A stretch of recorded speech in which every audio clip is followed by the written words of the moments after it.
ഓ ബബ്ബബ്ബ. ബബ്ബബ്ബ? എന്ത് ബബ്ബബ്ബ? അതെ, ബബ്ബബ്ബ മൂവിക്കാണ് നമ്മളിപ്പോൾ പോകാൻ പോകുന്നത്. ബബ്ബബ്ബ എന്ന് കേട്ടപ്പോൾ ഞാൻ ആദ്യം എന്നോട് ആൾക്കാർ ചോദിക്കായിരുന്നേ, ഏത് സിനിമയ്ക്കാണ് നിങ്ങൾ പോകുമെന്ന് പറയുമ്പോൾ ബബ്ബബ്ബ, എന്ത് ബബ്ബബ്ബയൊന്ന്. അങ്ങനെ നമ്മൾ തിയേറ്ററിലെത്തി. ഇതിൻ്റെ വീടിൻ്റെ അടുത്തുള്ളൊരു തിയേറ്ററാണ്. അപ്പോൾ നമ്മൾ അവിടെ എത്തി, ജസ്റ്റ് അവിടെ നിന്ന് ഇറങ്ങി. അപ്പം ഞാൻ കുറച്ച് ഹെൽത്ത് കോൺഷ്യസ് ആയിട്ട് ഞാൻ ഷുഗർ കെയിൻ ജ്യൂസൊക്കെ മേടിച്ച് വെച്ചു.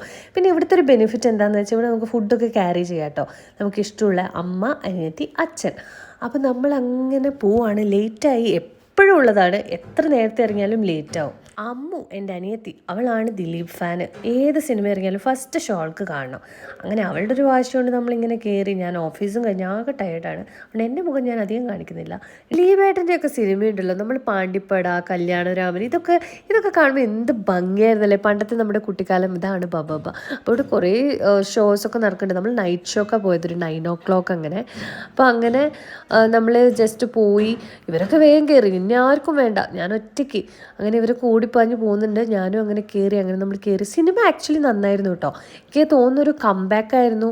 മോഹൻലാൽ നമ്മുടെ ഇതൊക്കെ കൂടി പഴയ എല്ലാ സിനിമകളും ഒന്ന് മേർജ് ചെയ്തൊരു കൊലാബ് ചെയ്തൊരു ഫീലായിരുന്നു.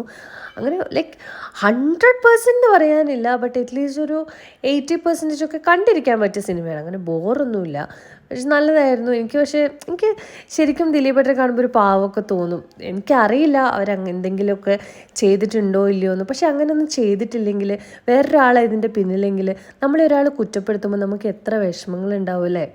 ലൈക്ക് നമ്മളറിയാണ്ട് നമ്മളതിൽ പെട്ടുപോകുമ്പോൾ അത് ഞാനങ്ങനെ കുറേ ആലോചിച്ചിട്ടുണ്ട് കേട്ടോ. പക്ഷേ അങ്ങനെയൊന്നും ചെയ്യാൻ പറ്റുമോ? ഞാൻ എപ്പോഴും അവൾക്കൊപ്പം എന്നുള്ള ഇതിൽ തന്നെയാണ്. കാരണം ഒരു ഗേളിന് അങ്ങനെയൊക്കെ പറ്റിയിട്ടുണ്ടെങ്കിൽ അത് ലൈഫിൽ ഒരിക്കലും നമുക്ക് ആർക്കും ക്ഷമിക്കാൻ പറ്റാത്തൊരു കാര്യമാണ്. പക്ഷേ ഇതിൻ്റെയൊക്കെ പിന്നിൽ വേറെ ആരോ കളിച്ചിട്ടില്ലെന്ന് എൻ്റെ ഒരു മനസ്സ്. കാരണം എന്തോ നമ്മുടെ ദിലീപേട്ടൻ അങ്ങനെയൊന്നും ചെയ്യുമോ അറിയില്ല. എന്തായാലും സിനിമയൊക്കെ കൊള്ളാം. അങ്ങനെ നമ്മൾ സിനിമയൊക്കെ കണ്ടു, നന്നായിരുന്നു. എനിക്കങ്ങനെ റിഗ്രറ്റ് ഫീലൊന്നുമില്ല, കുഴപ്പമൊന്നുമില്ലാത്ത സിനിമയാണ്. ഇത്രയും കാലം എനിക്ക് തോന്നുന്നു നല്ല ലൈക്ക് ആ ഒരു ഇൻസിഡൻറ്റിന് ശേഷം